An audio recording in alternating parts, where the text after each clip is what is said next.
Bienvenue sur Mystère Tarot, amis Scorpions, pour votre guidance de l'été qui inclut le mois de juin, juillet, août. Je suis ravie de vous retrouver, j'espère que vous allez bien. Alors, j'ai décidé sur cet été de faire une bulle, voilà, une parenthèse en faisant un trimestriel, mais sachez qu'à partir de septembre, je reprendrai les guidances mensuelles. Voilà, alors je vais utiliser le tarot de Marseille, la roue astrologique que j'adapte à ce trimestriel. Et c'est parti, on va regarder les énergies de l'été 2021 pour les Scorpions. Alors, été 2021 pour les Scorpions.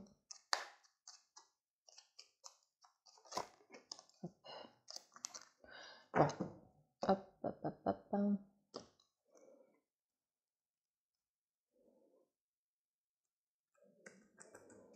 Alors, 1, 2.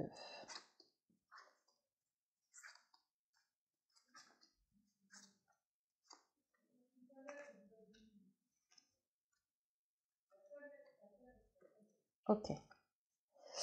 Alors, le reste, on met de côté. On replace tout bien. Hop là. Et c'est parti, tout est dans le cadre. Alors, au niveau de votre état d'esprit, vous ressortez ici en soleil.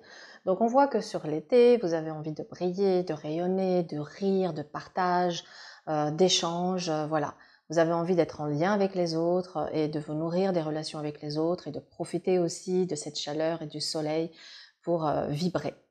Ok, vers quoi on se tourne? On se tourne vers une force. Donc, on rentre dans une période où on va reprendre son pouvoir. Alors, quel va être ce pouvoir? On ne sait pas, hein, ça peut être un pouvoir de séduction, un pouvoir sexuel. En tout cas, on voit que vous allez retrouver ici une énergie de feu, du désir, une envie de reprendre un peu le contrôle de votre vie. Au niveau professionnel, nous avons la roue de fortune et en miroir, nous avons le jugement. Bon, de toute évidence, vous aspirez ici, amis Scorpion, à passer à une nouvelle étape de votre activité professionnelle. Il y a quelque chose certainement qui est devenu peut-être répétitif, et là vous en avez un petit peu marre, vous avez envie de nouveauté, vous avez envie d'une bouffée d'oxygène, vous avez envie de fraîcheur, de dynamisme, de feu. Ok, vers quoi on va? Alors, on a une impératrice, une justice. Attendez, je vais tout de suite tout déballer, comme ça je comprends mieux le message. Ok. Donc ici, au niveau de votre professionnel, on voit votre désir de reprendre les choses en main et de passer à une nouvelle étape. L'impératrice montre que vous êtes quelqu'un d'extrêmement intelligent, que vous avez des idées, que vous êtes brillant, brillante, que vous avez du discernement, de la clairvoyance, et que c'est le moment peut-être d'utiliser votre réseau de connaissances, d'amis ou les réseaux sociaux tout simplement pour faire de votre communication, votre publicité, parler de vous faire connaître. Et ici, avec cette justice, ça peut être aussi peut-être de chercher des contrats, des partenariats, ou voilà. Ici, avec cette justice, ça montre qu'il y a peut-être quelque chose justement à rééquilibrer dans votre professionnel pour que ce soit plus en accord avec vos envies, vos désirs du moment. L'ermite, il montre ici que vous avez certainement acquis de l'expérience, des connaissances qui peut aujourd'hui servir à éclairer les autres, à accompagner les autres. Donc on peut avoir ainsi des thérapeutes, des coachs, des médiums, différentes catégories de corps de métier, où c'est le moment pour vous d'enclencher la 5e vitesse et de sortir. Moi j'ai l'impression que vous étiez un petit peu en mode escargot, peut-être là ces derniers temps, et là on vous dit ça y est, c'est bon, il faut sortir de sa coquille, il faut accélérer le processus. Il y a clairement ici avec Maison de Jeu et Arcane 13 des changements à apporter. Il faut peut-être casser un mode de fonctionnement pour reconstruire autrement, apporter de la fraîcheur, de la nouveauté, apporter quelque chose de différent. Donc pour moi, vous avez ici une restructuration dans votre activité pour aller vers plus d'épanouissement. Au niveau de vos finances, la papesse invite à être sage, prudent, économe dans la gestion de vos finances. Le jugement peut annoncer ici des rentrées d'argent inattendues et soudaines, mais ça peut montrer aussi que parfois on peut se laisser aussi emporter par une forme... c'est pas vraiment de l'impulsivité, mais c'est par exemple... j'ai décidé d'être sage dans mes dépenses, mais je me retrouve entourée de personnes qui m'incitent ou qui m'influencent à dépenser, alors que Voilà, si je me retrouve par exemple avec des amis qui sont plutôt festifs, qui vont prévoir des choses, etc., ben je vais certainement me laisser aussi embarquer par ça. Et puis du coup, au diable, au diable ma sagesse et mes économies, je me fais plaisir et je sors aussi d'une certaine frustration peut-être que j'ai eue pendant un temps. Avec le diable, je me fais plaisir. Et puis de toute façon, la roue de fortune annonce que oui, dans les finances, il peut y avoir des hauts et des bas, mais on s'en sort toujours, on retombe toujours sur ses pattes.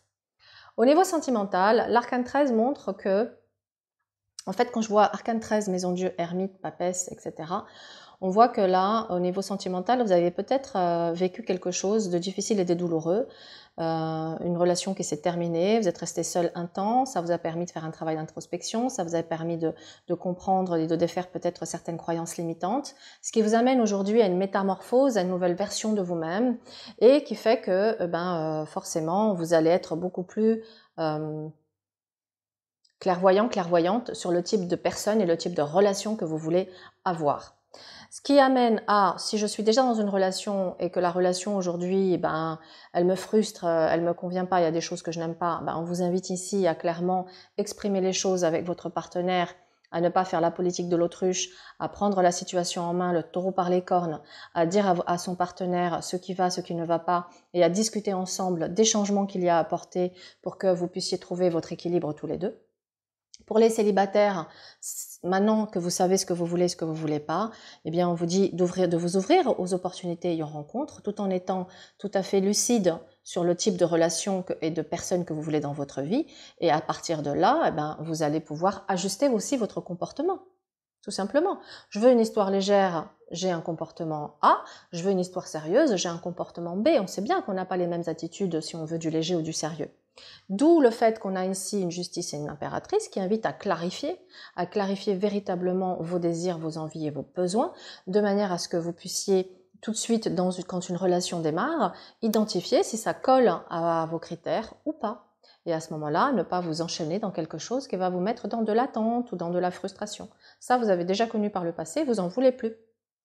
Donc, amis scorpions, il va être question ici de vous ouvrir aux opportunités sentimentales, aux rencontres, tout en gardant votre discernement, tout en prenant le temps de creuser, de découvrir l'autre personne, de manière à ne pas peut-être agir avec impulsivité ou de manière trop froide ou trop radicale, ce qui a pu être un comportement que vous avez pu avoir dans le passé et qui vous a peut-être desservi ou servi, mais qu'aujourd'hui, il est bon en tout cas de changer. Parce que ici, avec cet arcane 13, ça montre qu'il y a quelque chose à changer, soit dans son état d'esprit, soit dans son comportement, au niveau sentimental, pour pouvoir construire une relation sérieuse et durable. Ici, sérieuse et durable avec l'ermite, et sortir des relations étranges. Parce que là, on peut être aussi pour certains scorpions, je ne dis pas que tous les scorpions le vivent, mais on a ici l'amant ou la maîtresse, vous voyez, être la 5e roue du carrosse, ça vous en voulez plus. Aujourd'hui, vous voulez être l'élu, et vous voulez être dans ce partage et cette fusion avec l'autre. Donc ça peut se faire, mais ça ne dépend évidemment que de vous. Plus je suis au clair avec ce que je veux et plus l'univers met sur mon chemin la personne qui va correspondre à ma vibration, à mes désirs. Si je suis encore tiraillée dans le doute, ambigu, dans le flou, l'univers va mettre sur mon chemin du flou. Voilà, la vie elle est bien faite, c'est comme ça. Pour nous tous d'ailleurs, les personnes et les situations qui arrivent sont toujours en résonance avec notre vibration, avec notre intérieur en fait, c'est nous, c'est le reflet de nous-mêmes. Donc plus on prend conscience de cela et plus on va pouvoir réajuster et vibrer et attirer et magnétiser la personne qui vous correspond. Parce qu'on voit bien qu'il y a un rêve ici de trouver son partenaire avec qui on va pouvoir avancer, faire des projets ensemble, et que c'est quelque chose qui est difficile pour vous, qui a été difficile pour vous. Ça peut changer, ça tend à changer, puisqu'on voit que vous avez ici une nouvelle conscience, qu'après un long travail, moi j'ai l'impression qu'ici beaucoup de scorpions ont fait un long travail d'introspection, un travail sur soi, qui a permis ici de défaire beaucoup de choses, de nettoyer beaucoup de choses, ce qui vous amène ici à une nouvelle version de vous-même. Wow, franchement c'est beau les scorpions là. En tout cas, il est temps de prendre conscience de tout ça pour que vous puissiez aller vers quelque chose de bon pour vous, de juste et d'équilibré et d'épanouissant, de passionnant, d'enrichissant, sans tomber dans les travers. Voilà, j'espère que cette guidance vous a plu. Je vous souhaite en tout cas un excellent été et je vous retrouve dès le mois de septembre.